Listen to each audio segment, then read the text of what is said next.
Sa pagbubulay-bulay ng salita ng Panginoon, ating pumbuksan ang talata mula sa aklat ng ikalawang Pedro, chapter 3, at basahin natin ang verse 10. 2 Peter chapter 3, verse 10. Ito po ang sinasabi.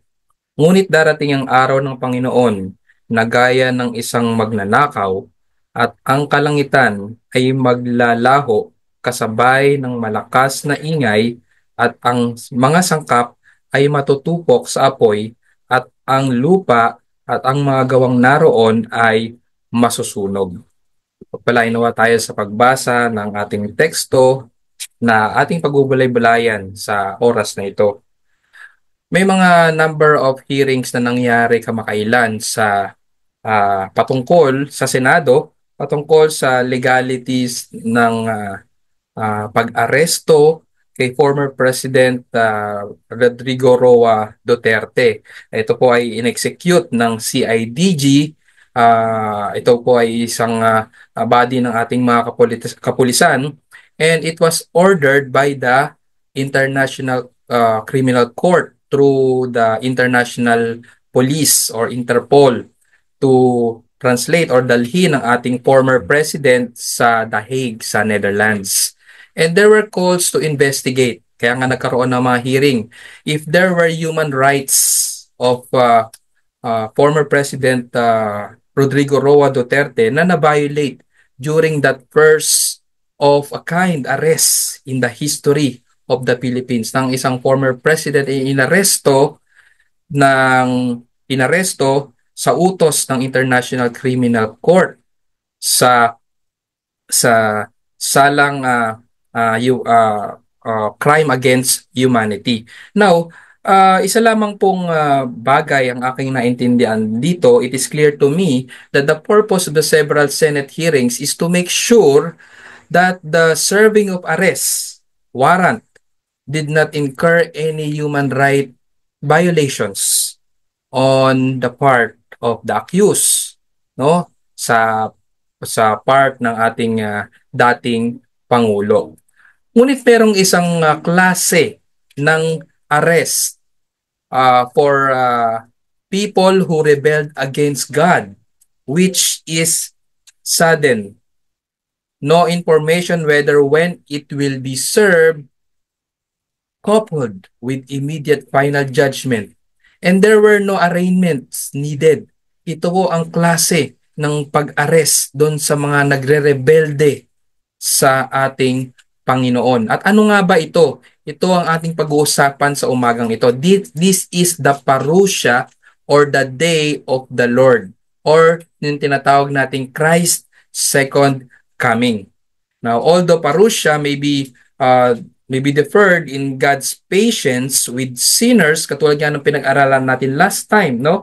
Yung verse 8 and 9, na ang muling pagbabalik ng ating Panginoong Kristo ay somehow na naantala, no? Sabi sa verse 10, subalit huwag ninyong bali verse 8 and 9, sabi dito, subalit huwag ninyong kaliligtaan ang katotohanan ito, mga minamahal, ang isang araw sa Panginoon ay tulad ng 1,000 taon at ang 1,000 taon ay tulad ng isang araw. Hindi mabagal ang Panginoon tungkol sa kanyang pangako na gaya ng kabagalang itinuturing ng iba, kundi matyaga sa inyo na hindi niya ibig sinuman ay mapahamak, kundi ang lahat ay dumating sa pagsisisi. Now, ito kasi yung dinedenay ng mga false teachers dito sa tagpong itong ating pinag-aaralan, na hindi raw totoo ang second coming at maging ang judgment, ang paghuhusga ng Panginoon sa mga makasalanan. Ito ang dinidinay nila para naman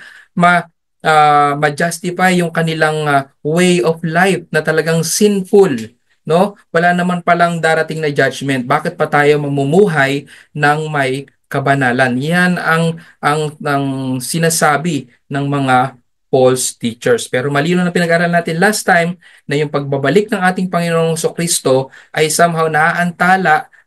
God's patience is deferred with sinners so that the sinners should repent before the day of the Lord comes, or ang second coming ng ating Panginoong Kristo. But that patience is not inexhaustible. Meron din pong hangganan iyan. No, yung sinasabi dito, kaya hindi pa dumarating ang ating Panginoong Kristo. At ang hangganan nga po niyan ay ang pagbabalik na sa araw ay sa araw ng pagbabalik ng ating Panginoong Kristo. Dito sa ating teksto ng ating pagbubulay-bulayan sa araw na to, meron damang dalawang observation tayong makikita.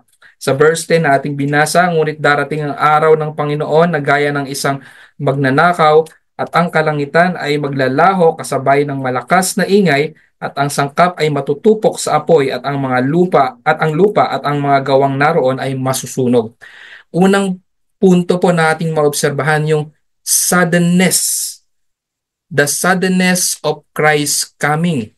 At pangalawa po, yung destructiveness, no? Destructiveness or the destruction of all things sa pagbabalik ng ating Panginoong Kristo. Ngunit bago tayo po magsimula, tayo po muna yung manalangin. Bago tayo magpatuloy, tayo muna yung manalangin.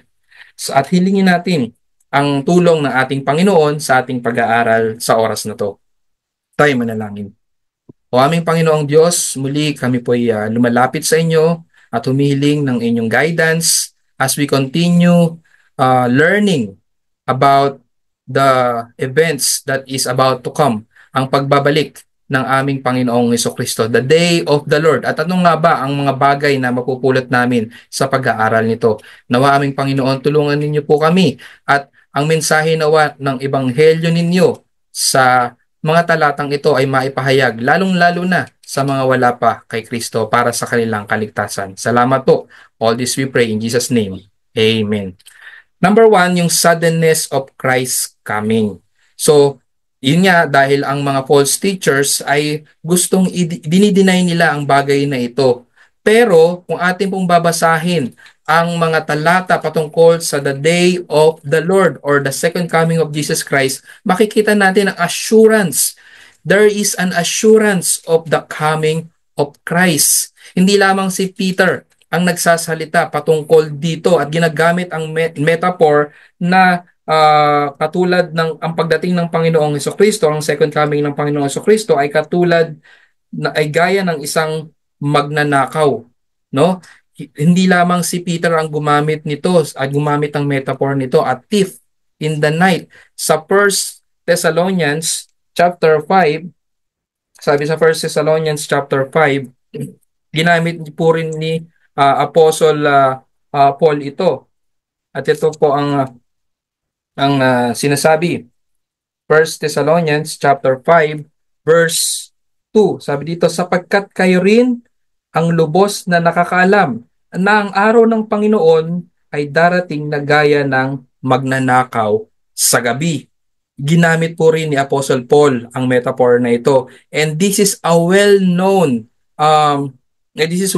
yung metaphor na ito, well-known in Asian churches also. Sa Revelation chapter 3 verse 3, sinabi dito, no, na ito ay tumutukoy sa church in Sardis. Ngunit sa church in Sardis, known din po ang paggamit ng metaphor ng pagdating ng ating Panginoon Kristo at thief in the night. Sabi sa Revelation chapter 3 verse 3, sabi dito, kaya't alalahanin mo kung paano mo ito tinanggap at narinig. Tuparin mo ito at magsisi ka. Kaya't kung hindi ka gigising, darating akong gaya ng magnanakaw at hindi mo malalaman kung anong oras ako darating sa iyo. At verse 15 ng chapter 16, basahin natin sa Revelations. Revelation 16 verse 15 ay ginamit din po ito. Sabi dito, masdan ninyo, ako'y dumarating na gaya ng magnanakaw, mapalad ang nananatiling gising at nakadamit upang siya'y hindi lumakad, nahubad at mahina ang kanyang at makita ang kanyang kahihiyan. So, known po itong metaphor na ito, yung paggamit ng a thief, coming of a thief in the night, no? A thief comes without warning, no? Unexpected. Ito po ang ginagamit na metaphor. And who will be greatly surprised? Ito ang tanong sa atin ngayon. Sino ang masosorpresa, no? Sa pagbabalik ng ating Panginoong Hesukristo. The suddenness, who will be surprised in the suddenness of Christ return. Sabi sa Matthew chapter 24 verse 42 to 44, even ang ating Panginoong Hesukristo, mga kapatid, ay ginamit din po ito sa Matthew chapter 24 verse 42 to 44. Basahin po natin. Sabi po dito, no, magbantay kayo sapagkat hindi ninyo nalalaman kung anong araw darating ang inyong Panginoon. Ngunit unawain ninyo ito na kung nalalaman ng puno ang sambahayan kung anong bahagi ng gabi darating ang magnanakaw, magpupuyat sana siya at hindi niya hahayaang pasukin ang kanyang bahay. Kaya maging handa rin naman kayo, sapagkat ang anak ng tao ay darating sa oras na hindi ninyo inaasahan. Gayun din ang sinabi sa Luke 12. Luke 12 verse 34 to 39 to 40. Luke 12, 39 to 40. Sabi dito, subalit alamin ninyo ito, kung nalalaman ng may-ari ng bahay kung anong oras darating ang magnanakaw, siya'y hindi magpapabayang magpasok mapasok ang kanyang bahay. Dapat din kayong maging handa sapagkat ang anak ng tao ay darating sa oras na hindi ninyo inaasahan. Now si Pedro po, hindi siya reluctant in reminding his readers. Madarami siyang mga pagpapaalala. And hindi lalong-lalo na hindi niya nakalimutan, he did not forget an important reminder, no? Ang reminder na ito. Now, if believers are reminded always of the thief-like second coming of Christ, it implies preparedness and expectation, even without the exact knowledge of Christ's the time of coming. No, kung pinaghahanda, nire-remind na maging handa, no, ang mga mananampalataya. Ibig sabihin, no, it implies preparedness and expectation. I-expect na ang Panginoong Diyos, ang Panginoong Hesukristo ay darating tulad ng isang magnanakaw. At sinasabi ito ng ating Panginoong Hesukristo. Ikinuman niya ito, no? Katulad ng ating binasa ngayon lamang sa Matthew 24 verse 42, na kinuman ng Panginoon Hesukristo na maging handa, magbantay tayo sa verse 42, no? Magbantay kayo sapagkat hindi ninyo nalalaman kung anong araw darating ang inyong Panginoon. Hindi lamang tayo sinasabi na ang mga believers ay maging sober and alert because the enemy, sabi sa 1 Peter 5:8, no, maging handa sa pagdating ng isang enemy, no, sa 1 Peter 5:8 ating basahin, no?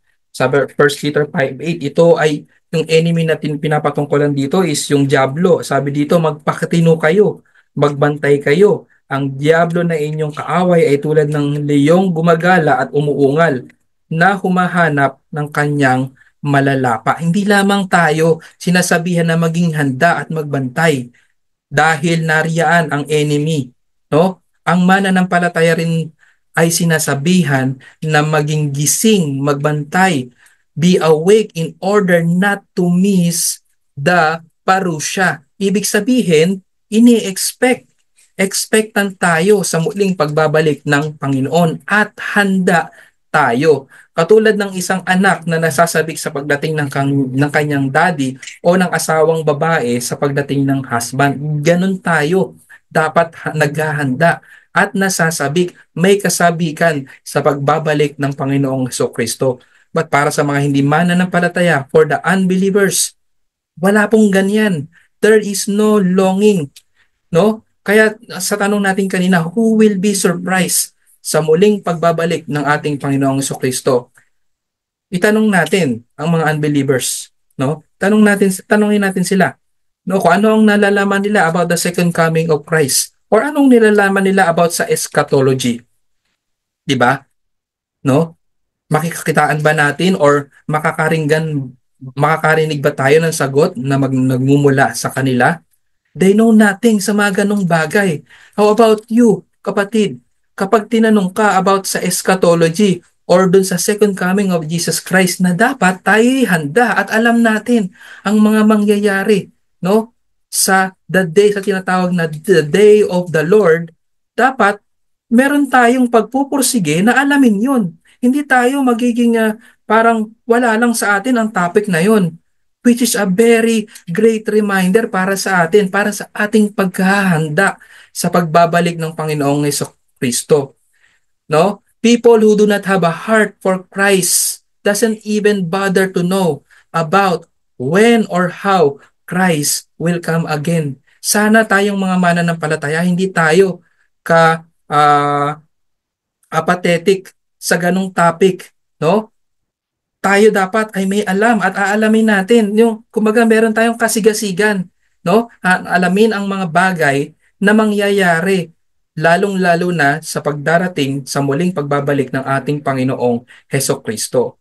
Now, it is impossible that the true convert, ito po ang sinasabi ko, kung talagang tunay na mananampalataya, no? It is impossible that a true convert will not have longing for Christ's return. Kasama na rin doon yung longing to know what are the things about the second coming of our Lord Jesus Christ.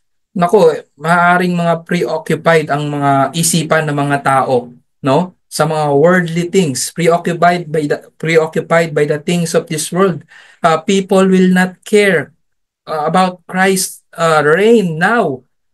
Sa paghahari lamang ng Panginoong Kristo ngayon, wala sila ring care about that, no? Maging lalong-lalo na sa future ng consummation of Jesus Christ reign, sapagkat yung pagdating ng ating Panginoon Kristo, yun na yung consummation ng pagdating or paghahari ng ating Panginoong Heso Kristo. Now, yung sinabi, yung binasa natin kanina sa Apocalypse chapter 3 verse 3, ito ay about sa Church of Sardis. Alam niyo ba yung Church of Sardis, literally in Sardis, no? Literally, yung Acropolis of Sardis, pag sinabi kasing Acropolis, ito yung fortified hilltop used for the defense, at saka ito yung sentro ng important establishment sa isang bayan.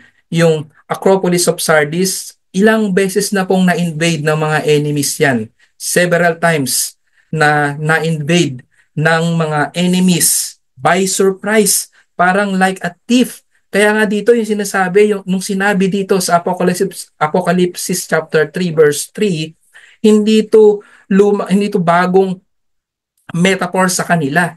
Yung pagdating ng Panginoong Kristo like a thief, no? Like a thief, yung suddenness, sapagkat yung sila mismo naranasan nila to, yung pag-invade sa kanila ng Persians, pag-invade sa kanila ng mga Greek, ang Roman empires, no? Now, dito without readiness, sinasabi lamang dito, without readiness for the imminent destroyer or enemy, ay talagang sure ang destruction or invasion na mangyayari. Katulad sa Sardis, no? Hindi kasi sila naghihintay. Wala silang alam sa maaaring pagdating ng kaaway or the destroyer or yung magwawasak ng mga bagay, mga bagay na meron sila. The point is dito, no? All men, no? Lahat ng tao, kung in relation sa pagbabalik ng ating Panginoong Kristo, lahat ng tao ay hindi ready for Christ's second coming apart from Him. Kung wala kay Kristo ang isang tao at siya ay bumalik, or tayong lahat, kung wala tayo kay Kristo na nabubuhay ngayon at siya ay bumalik, no? Lahat tayo ay hindi ready sa pagbabalik ng ating Panginoong Kristo, nor we will also long for His return. Kung wala tayo sa Panginoong Kristo, wala rin tayong pakialam kung siya ay babalik pa, no? So ganyan ang ayan ang punto natin dito. Kaya my friend, kung wala ka pa sa Panginoong Kristo, don't get surprised, no? Sa kanyang muling pagbabalik. No, don't get surprised. Be united with Christ before His return.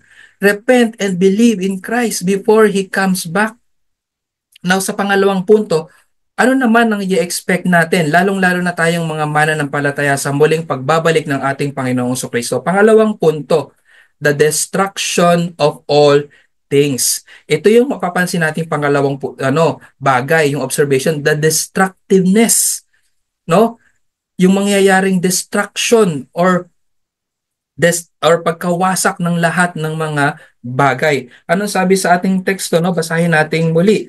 Sabi sa verse 10, ngunit darating ang araw ng Panginoon na gaya ng isang magnanakaw at ang kalangitan ay maglalaho kasabay ng malakas na ingay at ang sangkap ay matutupok sa apoy at ang lupa at ang mga gawang naroon ay masusunog. At basahin natin ang verse 11 na nagpapatunay or nagtuturo talaga sa pagkawasak ng lahat ng mga bagay. Ang sabi dito, verse 11, yamang ang lahat ng mga bagay na ito ay mawawasak ng ganito.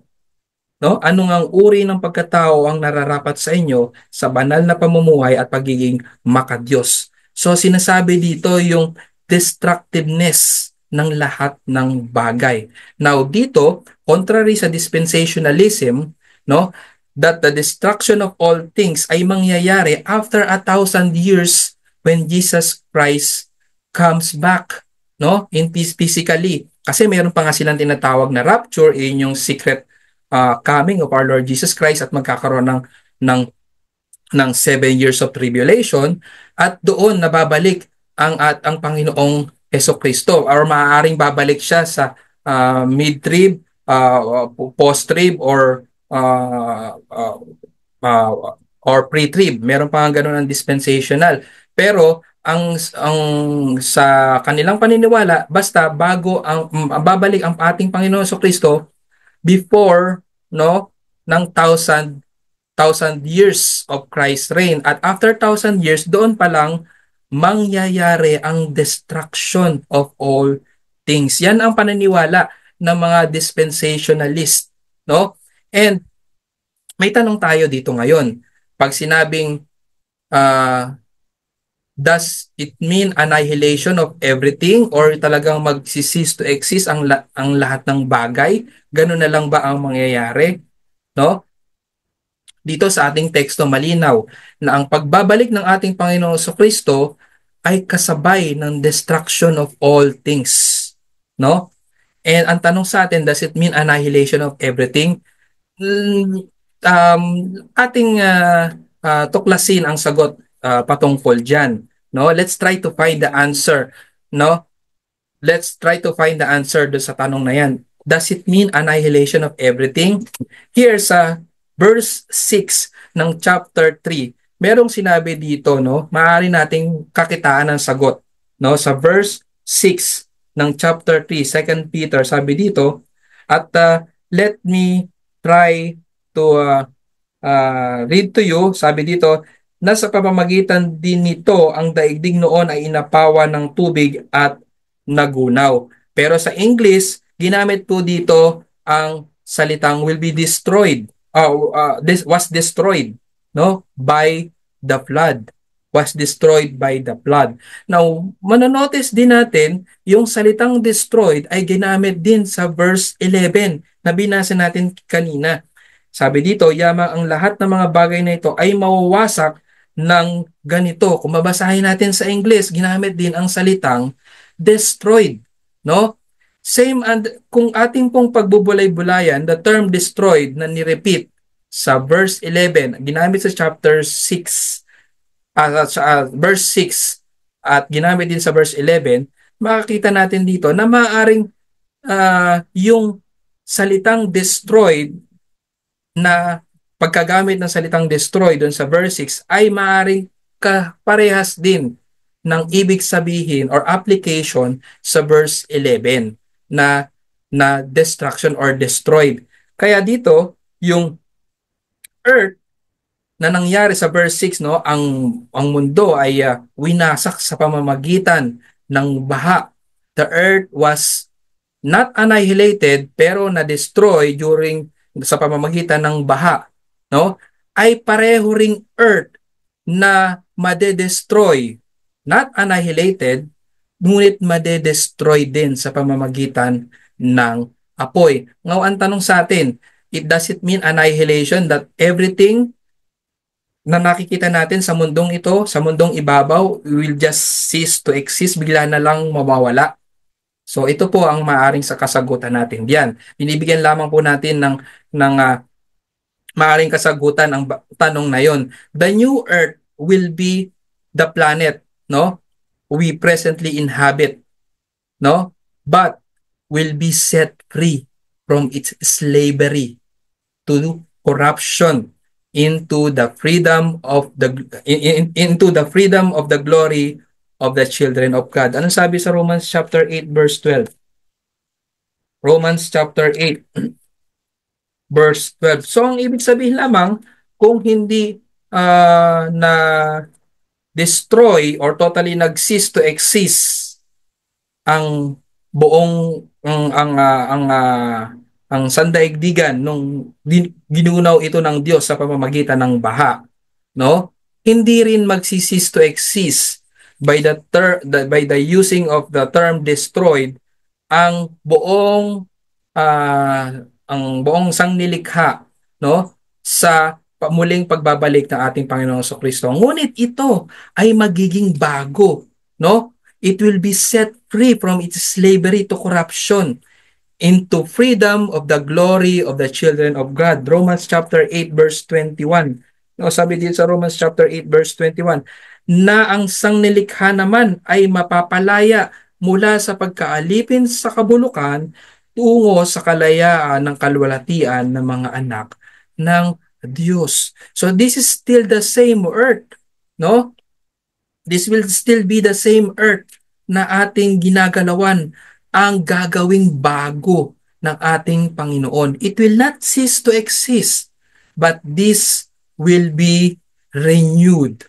Renewed. Kaya nga, no, sa mga advocate ng para bang sasabihin na,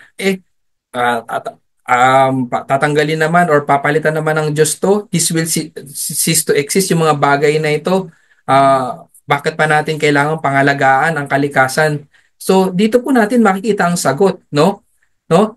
Isang bagay na kung makikita natin kung ito mismo ang bagay, ang mundo na ating ginagalawan, ang siya ring magiging mundo natin, the new heavens and the new earth na ating gagalawan sa muling pagbabalik ng ating Panginoong Kristo na babaguhin.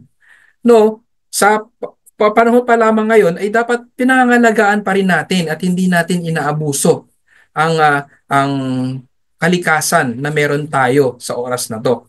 On the day of the Lord, no, we will resurrect with the same bodies but in a glorified state. No, sa Philippians chapter 3 verse 21. Philippians chapter 3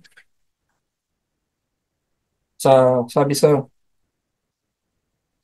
Philippians 3 verse 21, sabi dito, na siyang magbabago ng ating hamak na katawan upang maging katulad ng katawan ng kanyang kalwalhatian ayon sa kapangyarihan na kumikilos sa kanya upang maipailalim sa kanyang sarili ang lahat ng mga bagay.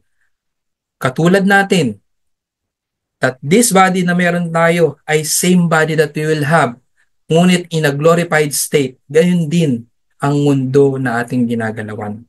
The earth will be the same earth, but restored and renewed, being free from sins, consequences of destruction, death, and disease.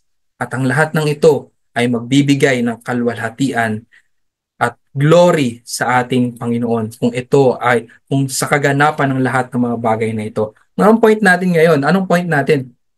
Walang dahilan kung ang lahat ng mga bagay dito sa mundo ay darating sa pagkawasak or marirenew or papalitan ng Diyos, no? Walang dahilan para manghawakan tayo, no, sa mga bagay na meron dito sa mundo. Lahat ng bagay dito ay darating sa pagkawasak as we take the meaning of this destruction or pagkawasak sa sinabi natin kanina.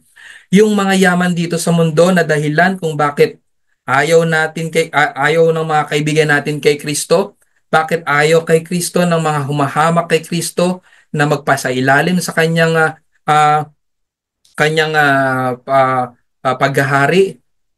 Maaring yung mga bagay sa mundong na ito, sa mundo na to ang nagiging dahilan, no? Yung kayamanan, bakit ayaw magpasakop kay Kristo?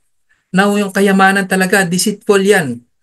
Talagang yan ang nagiging dahilan, karaniwang dahilan kung bakit umaayaw ang tao sa Diyos. It often stands in the way of our devotion to God at lumago sa kabanalan.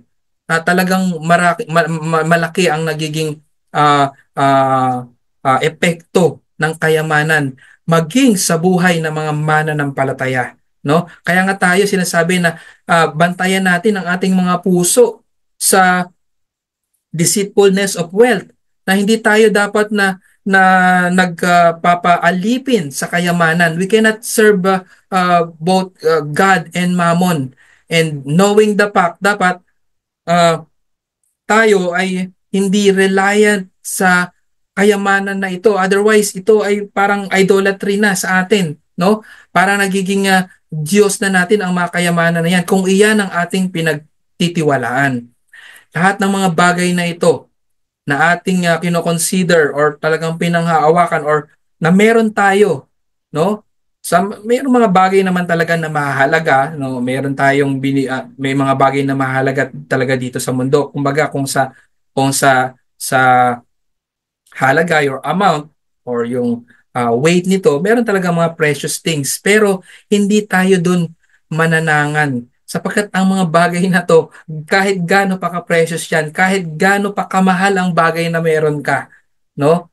Kasama yan sa mga mawawasak sa muling pagbabalik ng Panginoong Hesukristo. Instead, yung mga bagay na ito na meron tayo, maaari nating gamitin pa rin yan. No? Hindi natin yan panghahawakan. Ngunit gagamitin natin yan para sa kaluwalhatian ng ating Panginoong Diyos sa kasalukuyan. Kaya sa paggawa natin nun, sa paggamit ng kayamanan na meron tayo, no, para sa kaluwalhatian ng Diyos, hindi talaga tayo mahuhook. Ang ating puso ay mababantayan sa pagkahook or pagkahumaling sa mga bagay dito sa mundo. Sa pamamagitan nun, mababantayan ang ating puso na maging so much attached sa mga bagay na ito, no? At meron lang ding dalawang bagay sa pagdating din ng oras, no? Na yung mga kayamanan na yan ay kung hindi man talaga darating pa ang ating Panginoon Kristo, sapagkat yung mga kayamanan din na yan dumarating sa atin at meron ding pagkakataon, no? Kung ating oobserbahan ng buhay talaga, darating ang kayamanan at minsan ito'y mawawala, no? Magkasakit lamang tayo, no? Lahat ng mga inipon natin ubos agad, no? So, sa pagdating ng bagay na yon, no? Huwag tayong matroubled sa pag-alis sa atin ng mga bagay na iyon. In the event that God will remove from us yung mga temporary wealth natin, no? Magtiwala tayo sa Diyos sapagkat ang sabi ng Diyos, no, nung yung kanyang biyaya ay sapat sa atin sa araw-araw at alam ng Diyos ang best para sa atin. Maaring tatanggalin ng Diyos ang mga kayamanan na yan upang talagang hindi tayo ma-hook o talagang mahulog sa kasalanan ng idolatry dahil sa mga kayamanan na yan. And in the case of unfulfilled uh, uh, material pursuits or kung meron kang mga businesses, no? At meron kang mga na gustong matupad at meron kang mga ambisyon na gustong matupad. Yung mga bagay na yan ay mga material, no? Isipin natin ang nangyari kay Haring David, no? Even si Haring David, gustuhin man niya, no? Yung kanyang layunin ay makadiyos. Gustuhin man niya na mag-build ng temple para sa Diyos, no? Ngunit ang mga bagay na yon, ang pangarap na yon na ginusto niya, no, ay hindi dapat pala sa kanya. At nag-submit siya sa Diyos when he was told, no, clearly that it was not for him whom God has chosen to build a physical temple at ito ay para sa kanyang anak na si Solomon. It was Solomon who was chosen to accomplish the task of building the temple. Kaya dapat tayo mga kapatid, let us be content for what we have, no? And let us cast our future aspirations to God at hindi sa mga bagay na meron tayo sa kasalukuyan. Ano nga ngayon, no? Kung hindi pala natin mapagkakatiwala ng mga bagay na ito, lahat pala ng meron tayo, lahat pala ng meron sa mga mundo na to ay lilipas, no? Pero ang tanong, ano ngayon ang dapat panghawakan natin bilang isang mananampalataya? Merong isang bagay na hindi lilipas sa sinasabi sa Biblia. Merong isang bagay na hindi lilipas na sinasabi sa Biblia. Anong sabi sa Matthew chapter 24 verse 35? Matthew chapter 24 verse 35. Sabi sa Matthew 24 verse 35, no?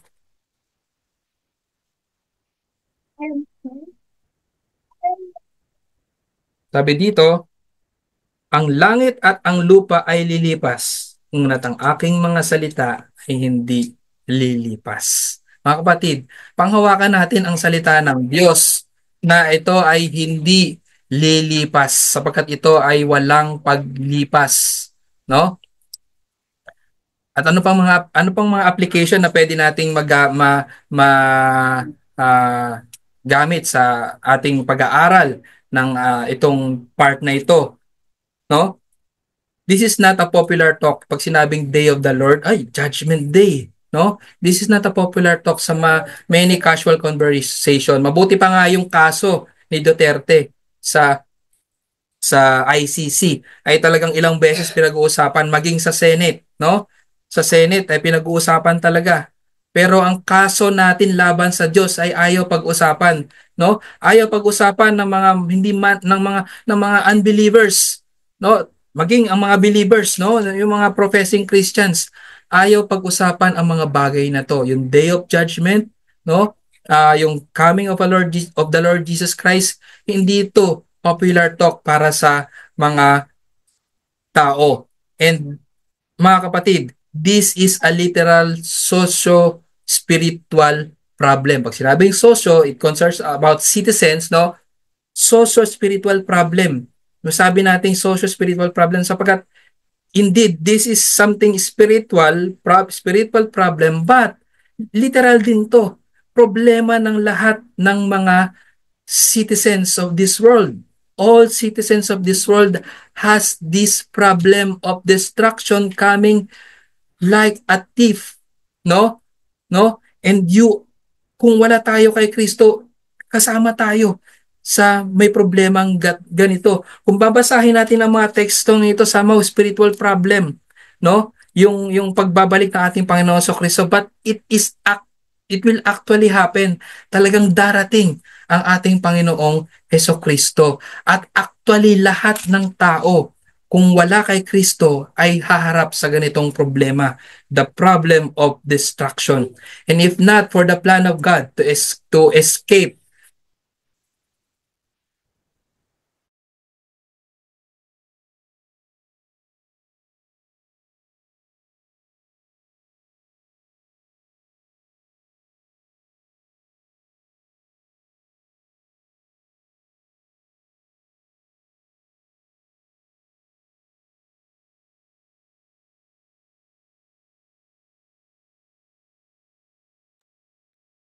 Pasensya na po sa abala. If not for the plan of God, no, the plan of escape, sa literal destruction by fire, we will all likewise perish. And we glory for Christ, no? Salamat sa Diyos, sa Panginoong Hesukristo. In His blood shed for the remission of our sins, merong paraan upang ating matakbuhan or maiwasan ang day of the Lord, the sudden coming of our Lord Jesus Christ na merong elemento ng destruction ng lahat ng mga bagay. Gayon din ang mga tao na nagre-rebel sa ating Panginoong Diyos. The actual judgment and the wrath of God upon those who will believe are atoned, ransomed by Christ's death on the cross. And praise be to God na meron ng paraan sa imminent destruction na naghahantay sa mga wala sa ating Panginoong Kristo. At ano pa? What profit is it for a man to gain the whole world and lose his soul?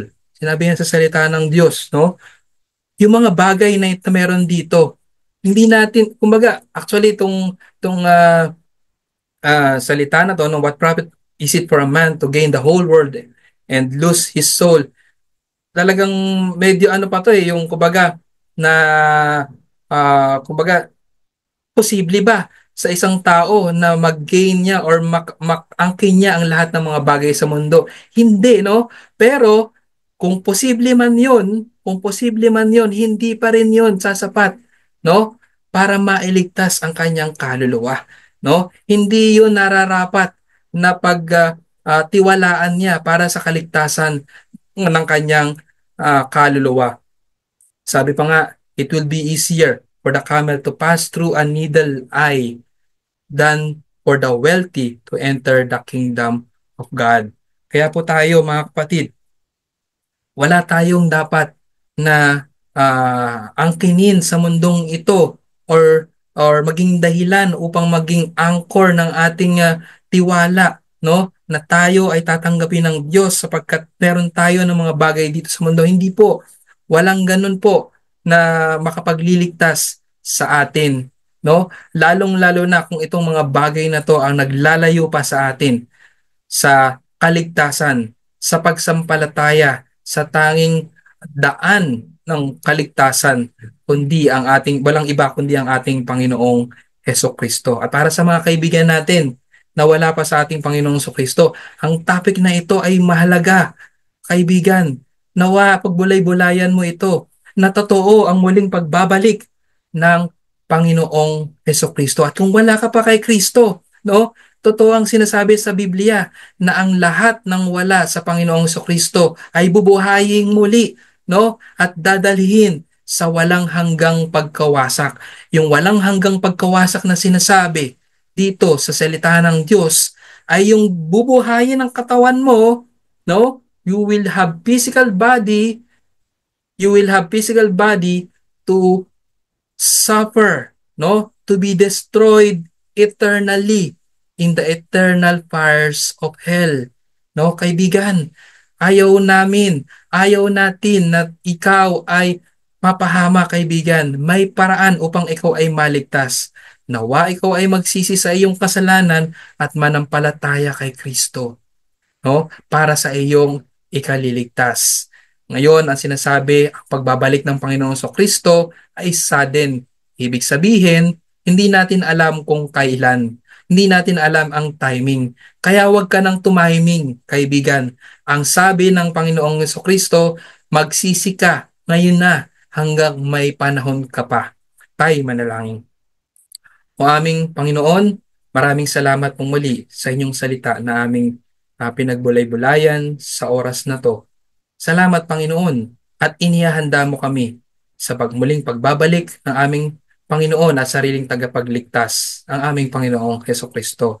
Binibigyan mo kami Panginoon ng kahandaan at patuloy kayo na nagliligtas upang mas marami pang tao ang maging handa sa pagmuling pagbabalik ng aming Panginoong Hesukristo. Nawa, Panginoon, ang mga kaibigan namin na makarinig ng mensahe na ito, ang mga mahal sa buhay ay maging handa sa muling pagbabalik ng aming Panginoong Hesukristo. Otherwise, they will also perish. They will be destroyed in the eternity or eternity in the eternal fires of hell. Nawa, Panginoon, huwag niyong ipahintulot ang mga bagay na ito sa kanilang buhay. Kaawaan niyo sila aming Panginoon.